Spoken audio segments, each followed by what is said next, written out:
بسم اللہ الرحمن الرحیم۔ السلام علیکم ورحمۃ اللہ وبرکاتہ۔ حضرت عبداللہ بن عباس رضی اللہ تعالیٰ عنہ سے روایت ہے کہ ملک شام میں ایک یہودی رہتا تھا۔ وہ ہفتے کے دن تورات کی تلاوت کیا کرتا تھا۔ ایک دفعہ تورات کھولی تو اس نے 4 جگہوں پر حضور اکرم صلی اللہ علیہ وسلم کی تعریف و توصیف دیکھی تو یہودی نے وہ جگہ کاٹ کر جلا دی۔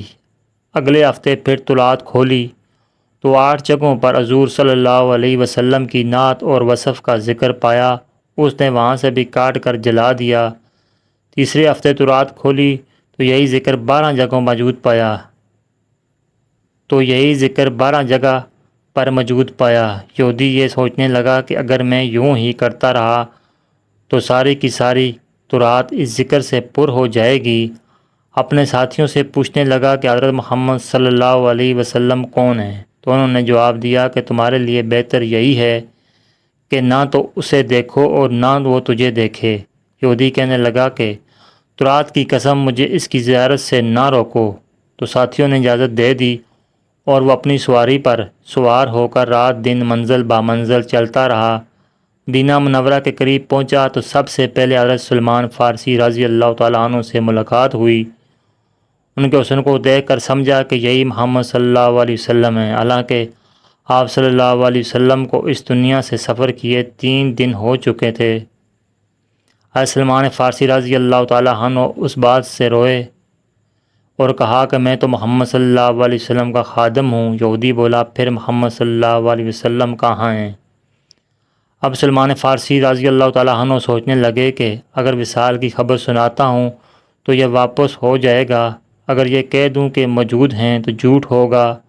بالآخر حضرت سلمان فارسی رضی اللہ تعالیٰ عنہ یہودی سے کہنے لگے کہ میں تجھے حضور صلی اللہ علیہ وسلم کے صحابہ کے پاس لے چلتا ہوں۔ مسجد میں آئے تو سب کے سب صحابہ کرام رضی اللہ عنہم غم کی تصویر بنے ہوئے تھے۔ یہودی نے یہ سمجھا کہ ضرور محمد صلی اللہ علیہ وسلم ان میں موجود ہوں گے۔ السلام علیکہ یا محمد صلی اللہ علیہ وسلم کا کلمہ کہا۔ صحابہ نے یہ سنا تو تمام صحابہ کرام میں ایک کرم مچ گیا اور سب آوبکا کرنے لگے۔ حضرت علی رضی اللہ تعالیٰ عنہ بھی وہاں تشریف فرما تھے۔ آپ رضی اللہ تعالیٰ عنہ نے اس سے مخاطب ہو کر فرمانے لگے، اے حضور صلی اللہ علیہ وسلم کے بارے میں پوچھنے والے، تجھے آپ صلی اللہ علیہ وسلم سے کیا کام ہے؟ اس نے کہا کہ میں یہودی عالموں میں سے ہوں۔ اس میں اللہ تعالیٰ نے بہت سے مقامات پر اپنے نبی محمد صلی اللہ علیہ وسلم کا ذکر بڑی تفصیل سے کیا ہے اور میں اسی ذکر سے متاثر ہو کر آیا ہوں۔ اس نے مزید سلسلہ کلام جاری رکھتے ہوئے کہا، اور اب میں آپ صلی اللہ علیہ وسلم کے ہاتھ پر بیعت کرنے حاضر ہوا ہوں۔ حضرت علی رضی اللہ تعالیٰ عنہ نے فرمایا، اے اجنبی، شاید تجھے معلوم نہیں کہ حضور صلی اللہ علیہ وسلم کا 3 دن پہلے وصال ہو چکا ہے۔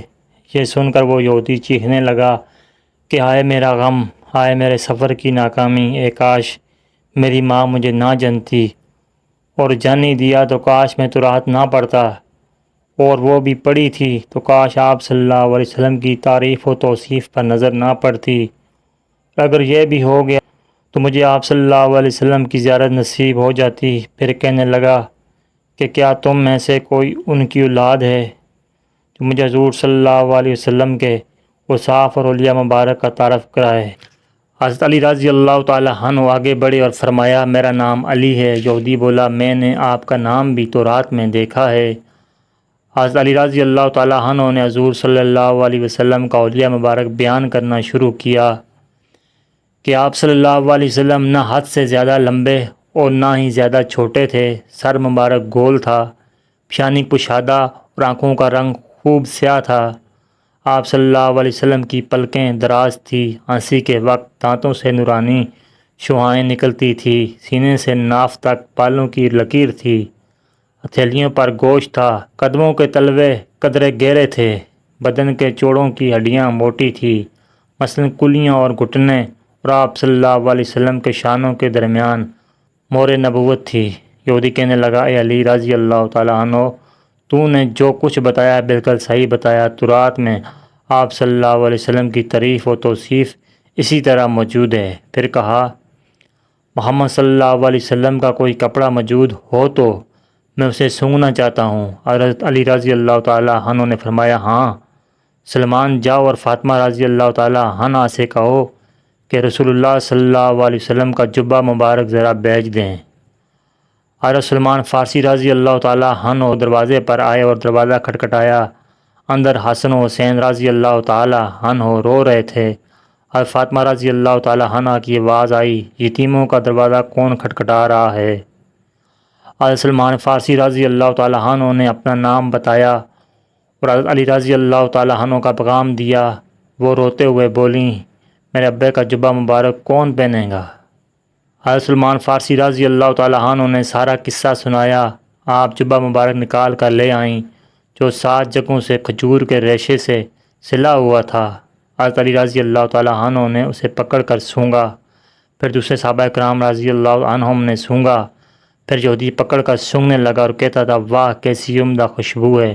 پھر اس کے بعد حضور اقدس صلی اللہ علیہ وسلم کی قبر شریف پر حاضر ہوا، آسمان کی طرف سر اٹھا کر کہنے لگا، اے اللہ، میں گواہی دیتا ہوں کہ تو واحد یکتا اور یگانہ ہے، کائنات تیری نیاز مند ہے اور تو بے نیاز ہے، اور میں یہ بھی گواہی دیتا ہوں اس قبر شریف میں تیرا حبیب صلی اللہ علیہ وسلم ہے، جو کچھ انہوں نے فرمایا ہے میں اس کی تصدیق کرتا ہوں اور ان پر ایمان لاتا ہوں۔ اے اللہ، اگر میرا اسلام تیری بارگاہ میں قبول ہے تو میری روح کو ابھی قبض کر لے، یہ کہہ کر وہیں گر کر جان دے دی۔ حضرت علی رضی اللہ تعالیٰ عنہ نے اسے غسل دیا اور جنت بقیع میں دفن کر دیا۔ حضرت عبداللہ بن زید رضی اللہ تعالیٰ عنہ کے بارے میں منقول ہے کہ جب انہیں ان کے بیٹے نے حضور صلی اللہ علیہ وسلم کے وصال مبارک کی خبر دی، وہ اس وقت اپنے کھیتوں میں کام کر رہا تھا۔ آپ صلی اللہ علیہ وسلم کے وصال کی خبر سن کر غمزدہ ہوا اور بارگاہ الہی میں ہاتھ اٹھا کر یہ دعا کی، اے میرے اللہ، میری آنکھوں کی بینائی اب ختم کر دے تاکہ میں اپنے محبوب صلی اللہ علیہ وسلم کے بعد کسی دوسرے کو دیکھ ہی نہ سکوں۔ اللہ تعالیٰ نے اسی وقت ان کی دعا قبول فرما لی۔ ناظرین کرام، امید کرتا ہوں آپ کو یہ واقعہ اچھا لگا ہوگا۔ واقعہ اچھا لگا تو ویڈیو کو لائک کیجیے اور اچھی ویڈیوز کے لیے میرے چینل اجوا وائس اسٹوڈیو کو سبسکرائب کیجیے۔ ویڈیو دیکھنے کا بہت بہت شکریہ۔ جزاکم اللہ خیر۔